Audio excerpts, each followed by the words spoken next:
इस खूबसूरत चुनावी जनसभा की अध्यक्षता कर रहे सरदार सफेद सिंह जी, यहाँ पर मंच पर उपस्थित हमारे बीच परीक्षित चौधरी जी और मेरे साथ सुबह से चल रहे मेरे सारे मामा नाना और भाई गांव ढाकी में इस प्रोग्राम के संयोजक और संचालन कर रहे रफल सिंह कोरी जी, मास्टर मुकेश राजकुमार जी और मेरे भाई विशाल नाइकी जी, आप सबका बहुत बहुत धन्यवाद कि आपने इतनी खूबसूरत सभा का आयोजन किया।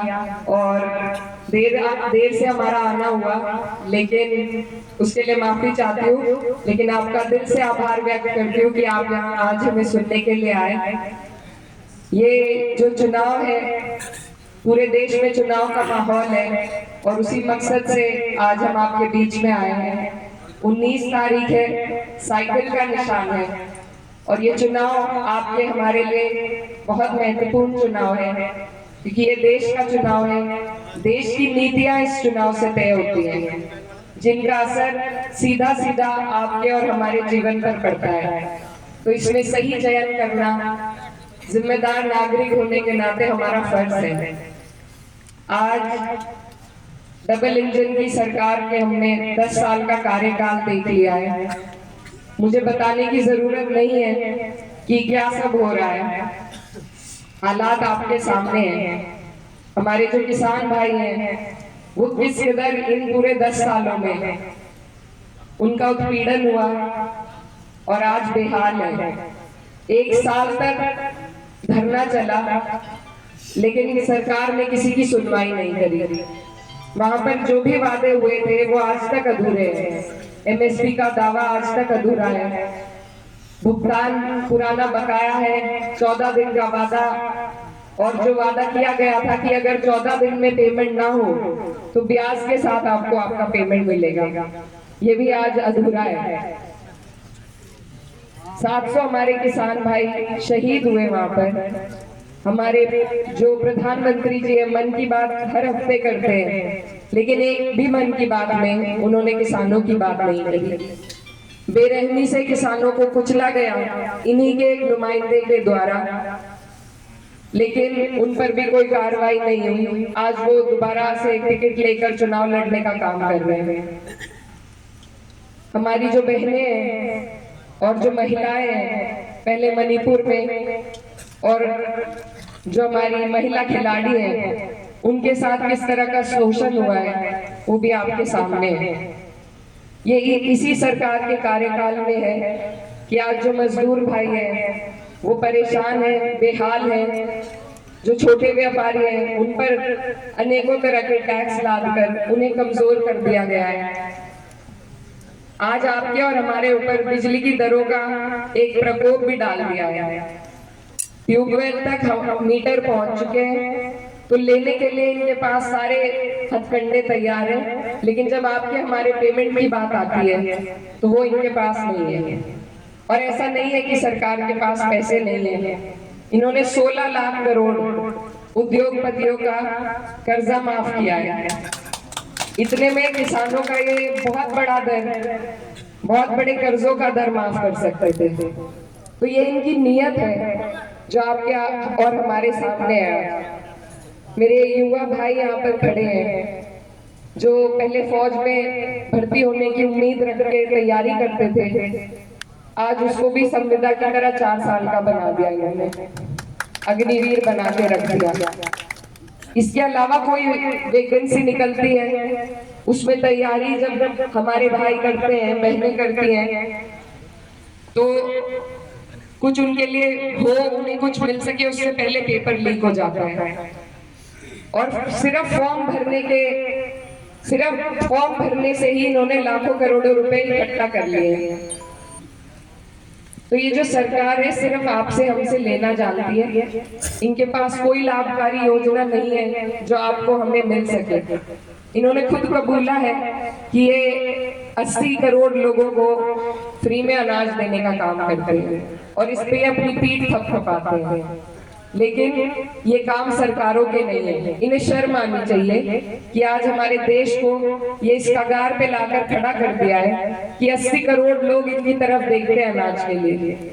सरकारों का काम है हमेशा सशक्त करना, हमारे हाथों को मजबूत करना, ऐसी नीतियां बनाना जिससे किसान सर उठाकर जी सके, अपने आप को बढ़ोतरी की कगार पर पाए, हमारे मजदूर भाई आगे बढ़ सके, जो छोटा व्यापारी है वो मजबूत हो सके।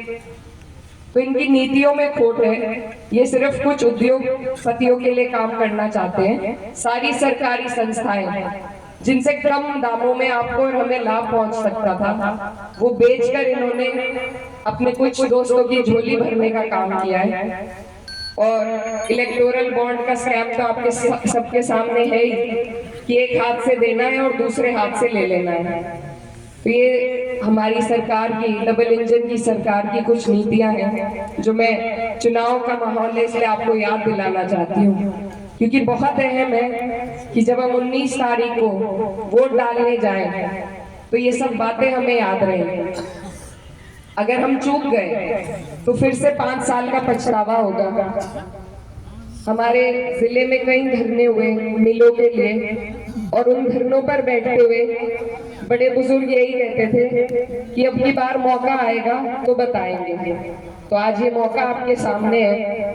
अगर हम अपनी परेशानियों को भूलकर इनके बहकावे में आकर फिर से अगर हमने इन्हें अपना वोट दिया तो फिर गलती इनकी नहीं है, गलती आपकी और हमारी होगी, क्योंकि इन्होंने तो उदाहरण पेश कर दिए कि ये क्या करना चाहते हैं, क्या इनकी नीतियां हैं।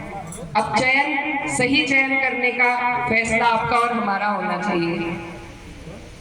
यहाँ से हमारे माननीय सांसद जी, उनको आप लोगों ने 90% वोट देकर उनका चयन किया था, लेकिन हमारे क्षेत्र में डबल इंजन सरकार की कोई भी लाभकारी योजना लाने में वो विफल रहे। हर सीट पर मोदी जी, योगी जी आकर काम नहीं कर सकते। यहाँ पर यहीं के जनप्रतिनिधि आपको और हमें हमारी लड़ाई लड़ सकते हैं, हमारे लिए सरकार से कुछ योजनाएं ला सकते हैं। और जब वो अपने इस कर्तव्य में विफल रहे तो आगे आप लोग समझदार हैं, आपको पता है क्या करना है। एक जनप्रतिनिधि का कर्तव्य सबसे बड़ा यही है कि वो अपने लोगों के सुख दुख में शामिल हो, उनके बीच जाए, उनकी परेशानियों से अवगत हो और उसका निस्तारण करा पाए। और जब ये सब नहीं हो रहा है तो आपको पता है कि आपको क्या करना चाहिए। मैं आपसे आज पहली बार मेरा यहाँ आना हुआ और आपसे वोट की अपील के लिए आई हूँ। मैं बहुत छोटी हूँ, लेकिन मुझे ये जिम्मेदारी दी है पार्टी ने, बड़ी जिम्मेदारी है, और इसमें मुझे आपके सबके साथ की जरूरत है। कोई भी चुनाव किसी एक बिरादरी या जाति के बल पे नहीं लड़ा जाता, इसमें सभी की जरूरत है, और आपका सबका साथ लेने के लिए आज आपके बीच आई हूँ मैं। मेरे पिताजी पहले जनप्रतिनिधि रह चुके हैं यहाँ पे, और वो किसी एक समाज की या किसी एक जाति की राजनीति नहीं करते थे।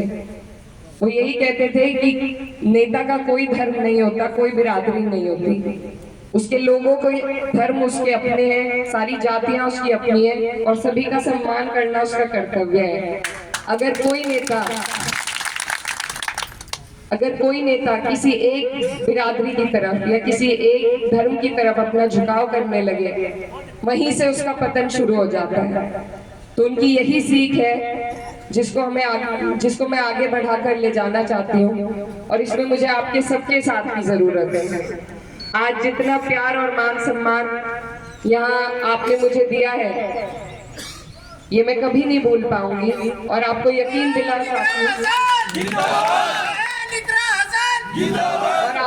दिलाना चाहती हूँ कि आपके इस विश्वास को मैं कभी नहीं टूटने दूंगी, और आपकी स्वाभिमान की लड़ाई में मैं आपसे आगे आपको मजबूती से लड़ती मिलूंगी। अपनी बात खत्म करने से पहले सिर्फ एक बात कहना चाहती हूँ कि हो गई है पीर पर्वत सी पिघलनी चाहिए, इस हिमालय से कोई गंगा निकलनी चाहिए, आज ये दीवार पर्दों की तरह हिलने लगी, शर्त लेकिन थी कि ये बुनियाद हिलनी चाहिए। सिर्फ हंगामा खड़ा करना मेरा मकसद नहीं, मेरी कोशिश है कि ये सूरत बदलनी चाहिए।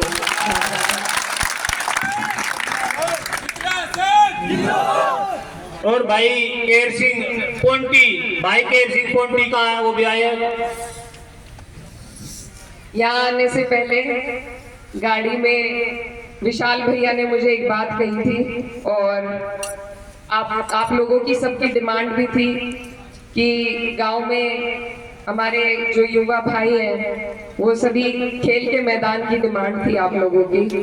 तो मैं यहाँ आपके बीच में ये भी वादा करना चाहती हूँ कि अगर ऊपर वाले ने मौका दिया और आप लोगों का आशीर्वाद रहा तो वो कार्य कराने में मैं पूरा अपना प्रयास करूंगी और वो कार्य करा कर देंगे। तो आप लोगों से मेरा यही निवेदन है कि मैं आपसे छोटी हूँ, आपकी बहन हूँ, बेटी हूँ। इस चुनाव को आप अपना चुनाव समझकर इसकी जिम्मेदारी को संभालें और अपना आशीर्वाद दें। बहुत बहुत धन्यवाद। जी हमारे गांव को इतनी बड़ी